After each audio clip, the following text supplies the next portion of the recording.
નમસ્તે બાળકો. આજે આપણે ફરી મળ્યા. આજે આપણે જોવાના છે એક સરસ મજાની વાર્તા. અને વાર્તા પણ કોની? બાળ ઈસુની. તો ચાલો જોઈએ બાળ ઈસુની વાર્તા. આશરે 2000 વર્ષ પહેલાની એક વાત છે. એક સુથાર હતો જેનું નામ જોસેફ હતું. તે ઇઝરાયલના નાઝરેત નામક ગામમાં રહેતો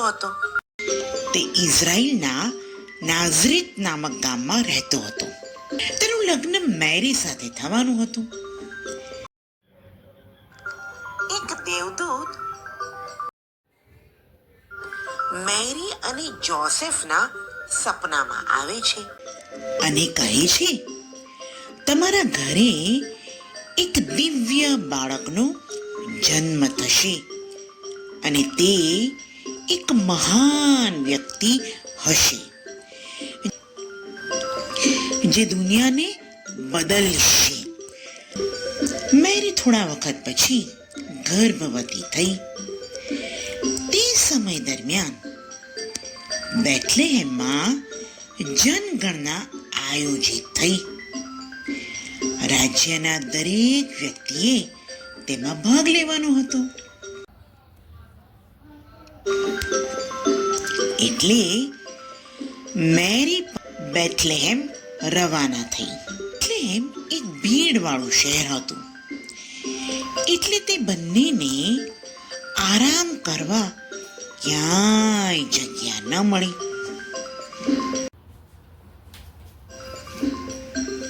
છેલ્લે એક દયાળુ વ્યક્તિએ તેમના ઘરના ગભાણમાં તેમને રહેવા માટેની જગ્યા આપી. તેમાં તો પ્રાણીઓ રહેતા હતા. તે સમય દરમિયાન આખી દુનિયામાં સમાચાર પહોંચી ગયા કે પરમેશ્વરના પુત્રનો જન્મ એક નાનકડા ગભાણમાં થયો છે.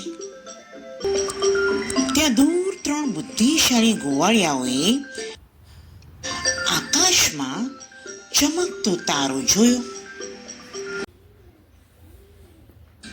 તેઓએ તો તારાની સાથે ગીત ગાતા ગાતા આગળ વધવાનું નક્કી કર્યું. પોતાની સાથે ઉપહાર પણ લઈ લીધા.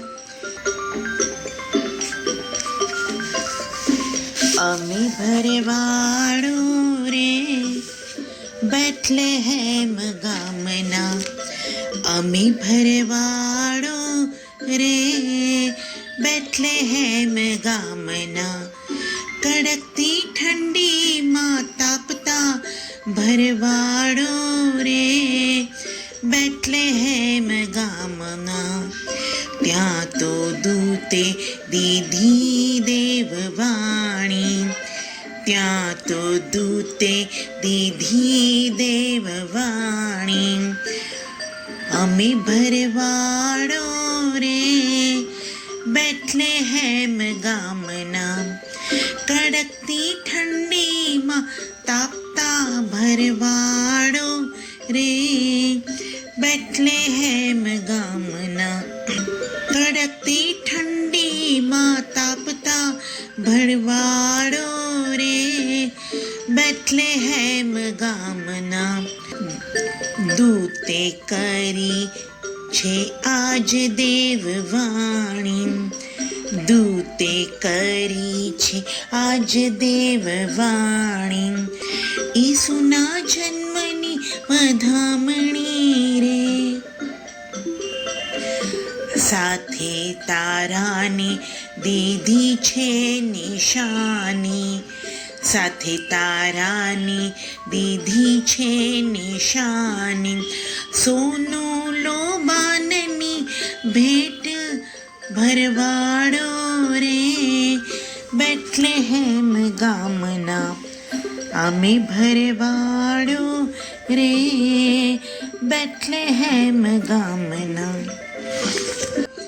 પોતાની સાથે ઉપહાર પણ લઈ લીધા અને જ્યારે તેઓ ગભાણ પાસે પહોંચે છે.